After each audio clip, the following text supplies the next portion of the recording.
Zillow, Redfin, and Realtor.com are the largest real estate websites in the world, and they're all saying the exact same thing.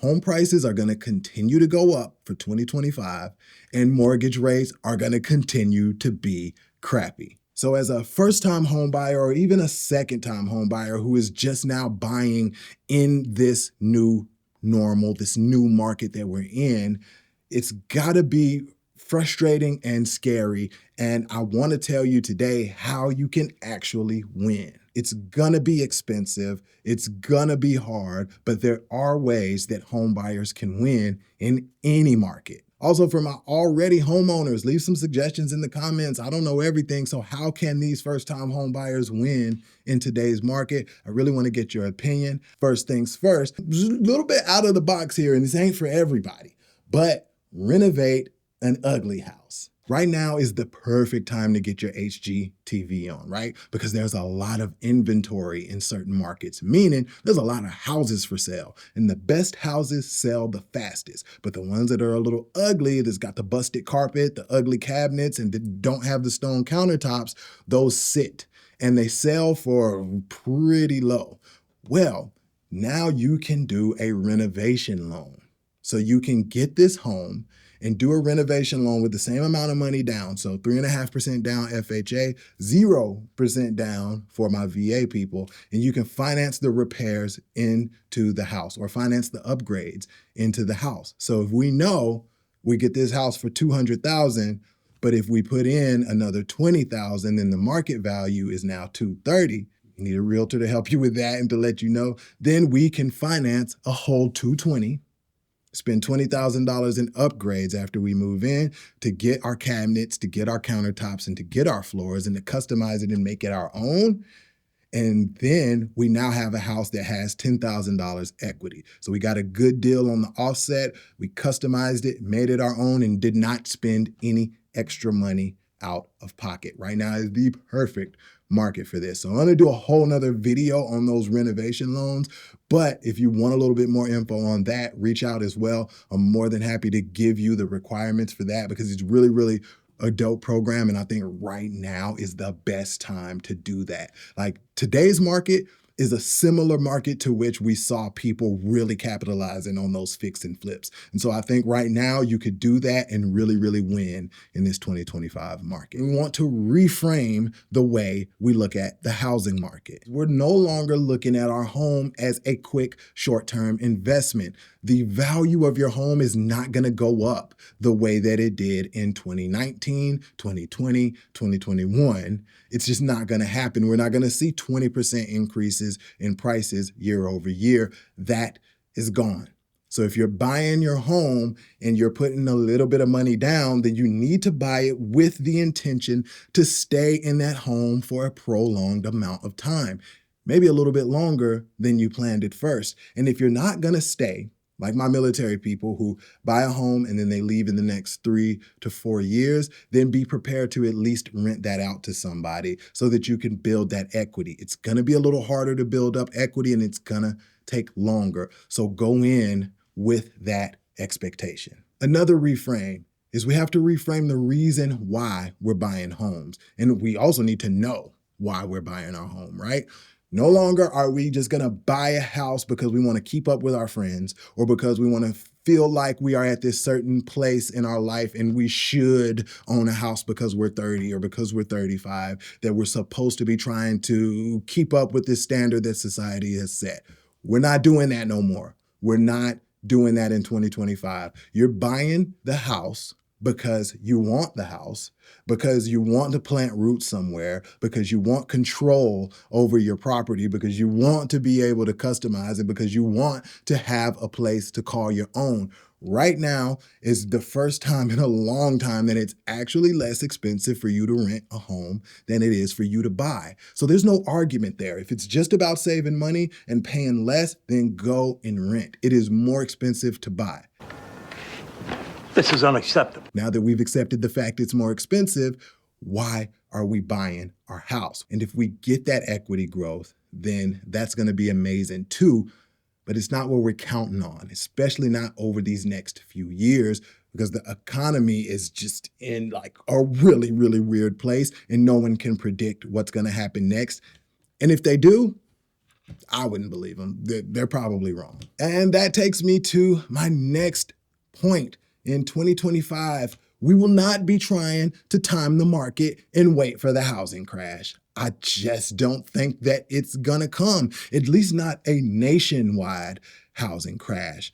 What we've seen is housing prices have risen in some places and dropped in other places, right? And some places got it worse than others. But overall, we're not going to see another 2008. At least I don't think we will. Am I always right? Heck no. Do I know everything? No. But most of the people that are giving you advice and telling you that a housing crash is coming based on some statistics, they probably don't really know. And if you're buying your home, I don't want you to wait on that. Prices are probably not going to fall 20% in this next year. And so if you're going into buying your home, I want you to know that you're not going to be trying to time the market and get that and buy the dip. Like, it's not a stock price, right? Home prices move a lot slower. So we're going into this thing not trying to time the market and catch the crash, all right? Trying to catch a lower price on a house is one thing, but trying to time the market and get in the middle of a crash is a whole other. And if the market crashes, that means a whole lot of other stuff has happened. Jobs are probably down. It's probably a lot harder for you to get a loan. So it is not going to be as sweet as a lot of people think that it might be. So we're not doing that. We're not trying to time the market and catch a crash. And that's how you're going to win, because you're going to go into this thing knowing that I'm buying on my terms. I'm buying on my terms, and I'm not going to let the market dictate how long I wait.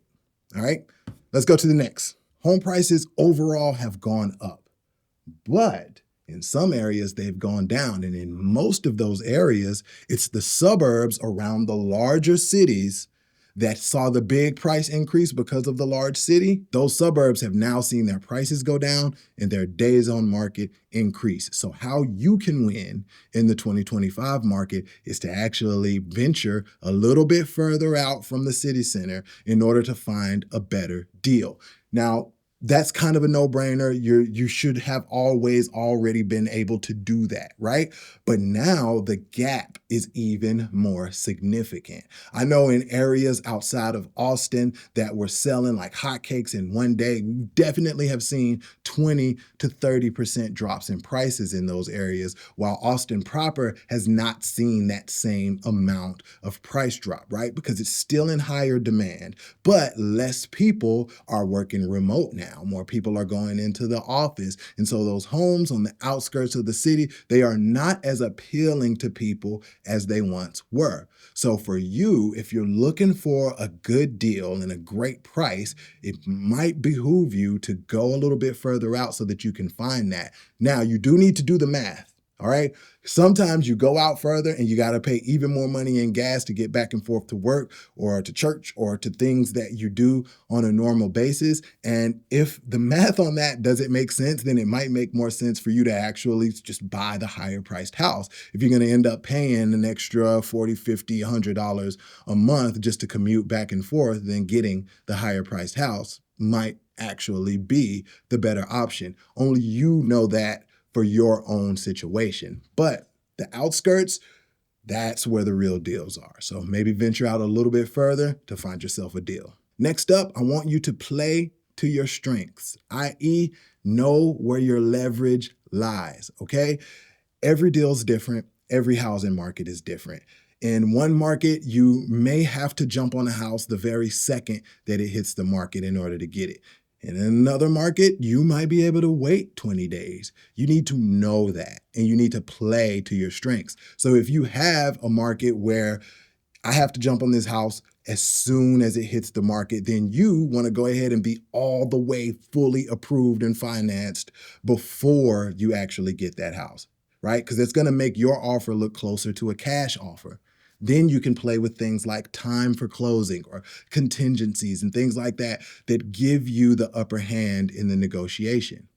Or if you know you have a good amount of time and a good amount of cash, then you can wait out a good deal. So that house that just hit Zillow today, that's priced a little bit above your price point, but average days on market is 40 to 50 days, you can wait that house out and see if that price drops on its own, or just let the days on market accumulate, and then you can come in with a lower offer, right? So that is not timing the market the same way as we're waiting for a crash. We are watching a house to see the days on market go up so that we can find a good entry point. That is far different. And if we have enough time, if we lose that deal, because we do risk losing the deal if we wait, then we have enough time to get another good deal. So that's what I mean by play to your strengths. Know where your leverage lies. Know if you're cash heavy or if you're time heavy. And then know how your market works so that you can negotiate from a place of power. Like, there's always an opposite and inverse way that you can put yourself in a position to really win on these deals in any market. Any market. So even if it's a fast-paced market, you can do off-market deals. Like, know your strengths. Know where your leverage lies. And that is how we're going to win. How do you do that? By having an amazing real estate agent. And I know agents all over the country that are fierce negotiators. And especially here in Texas, the team that I've built, they are phenomenal at getting the best price for our clients possible. So if you're buying a home anywhere in these beautiful United States and want a little bit of help with that, a little bit of guidance to make sure you get the best price, contact info is in the description. Reach out. We would love to have a conversation with you. All right, so I hope this video helped. I have a link in the description to a first-time homebuyers course. If you want to check that out and make sure that you have me as your companion throughout your real estate transaction to help guide you, help you figure out which questions to ask, and probably make you smarter than your real estate agent, check that out below. I appreciate you for spending some time here. There's another video right there that you can also go check out. YouTube thinks you'll like it. All right, and I will see you on the next one. Peace.